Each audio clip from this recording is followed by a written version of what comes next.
ಹಿಮಕುಂಡಮೃಣಲಾಭಂ ದೈತ್ಯನಾಪರಮಗುರು ಸರ್ವಶಾಸ್ತ್ರಪ್ರಬಂಧಾರಂ ಭಾಗವಂ ಪ್ರಣಮಾಮ್ಯಹಂ. ಈ ಕ್ಷೇತ್ರ ಕಂಜನೂರು ಎಂಬುದಾಗಿ ಕರೀತಾರೆ.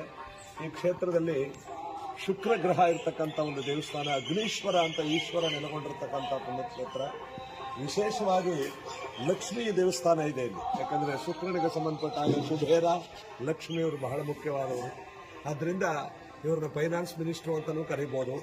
ಈ ಶುಕ್ರ ಸಕಲರಿಗೂ ಸುಖ ನೆಮ್ಮದಿ ಐಶ್ವರ್ಯಗಳನ್ನು ಕೊಟ್ಟು ಕಾಪಾಡಲಿ ಅಂತ ಲಕ್ಷ್ಮೀನು ತಾಯಿ ಇರೋದ್ರಿಂದ ಇದು ಮಹಾನ್ ಪುಣ್ಯಕ್ಷೇತ್ರ. ಕಂಜನೂರು ಎಂಬತಕ್ಕಂಥ ಕ್ಷೇತ್ರ ನವಗ್ರಹಗಳಲ್ಲಿ ಒಂದು ಪ್ರತಿಷ್ಠಿತವಾದ ಕ್ಷೇತ್ರ. ಇಲ್ಲಿ ನೋಡಿ ಶುಕ್ರ ಹೋಮವನ್ನ ಮಾಡ್ತಾ ಇದ್ದಾರೆ. ಅಂದ್ರೆ ಇದು ಪರಿಹಾರ ಹೋಮ, ಅಂದ್ರೆ ದರಿದ್ರ ಮತ್ತು ದೋಷಗಳು ಏನೇ ಇದ್ರೂ ಕೂಡ ನಿವಾರಣೆ ಆಗಲಿ ಅಂತ ಇಲ್ಲಿ ಒಂದು ಹೋಮ ನಡೀತಾ ಇದೆ. ಸಿದ್ಧತೆ ಮಾಡ್ಕೊತಾರೆ ಅರ್ಚಕರು ಅದನ್ನ ಸಿದ್ಧತೆ ಮಾಡ್ಕೋತಾ ಇದ್ದಾರೆ. ಕೆಲವು ಗಳಿಗೆಯಲ್ಲಿ ಶುಕ್ರನ ಒಂದು ದರಿದ್ರ ಪರಿಹಾರ ಹೋಮ, ಅಂದ್ರೆ ಮನುಷ್ಯನಿಗೆ ಬರ್ತಕ್ಕಂಥ ಈ ಕೆಟ್ಟದ್ದು ದರಿದ್ರಗಳೆಲ್ಲ ಪರಿಹಾರವಾಗಿ ಸುಖ ನೆಮ್ಮದಿ ಆಯುಷ್ಯ ಐರಾರೋಗ್ಯ ಭಾಗ್ಯವನ್ನು ಕೊಟ್ಟು ಕಾಪಾಡಲಿ ಅಂತ ಮಾಡುವಂತ ಹೋಮಗಳು ಬಹಳ ಅದ್ಭುತವಾದಂತಹ ದೇವಸ್ಥಾನ, ಪುರಾತನ ಕಾಲದ ದೇವಸ್ಥಾನ. ಈಗ ನಾವೆಲ್ಲರೂ ಕೂಡ ಇಲ್ಲಿದ್ದೀವಿ.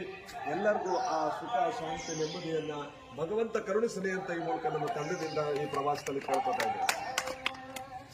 ದೇವನಿಗೆ ನಮೋ ನಮಃ. ದೇವನ ಪಾಲಕ್ಕೆ ಗೋವಿಂದ.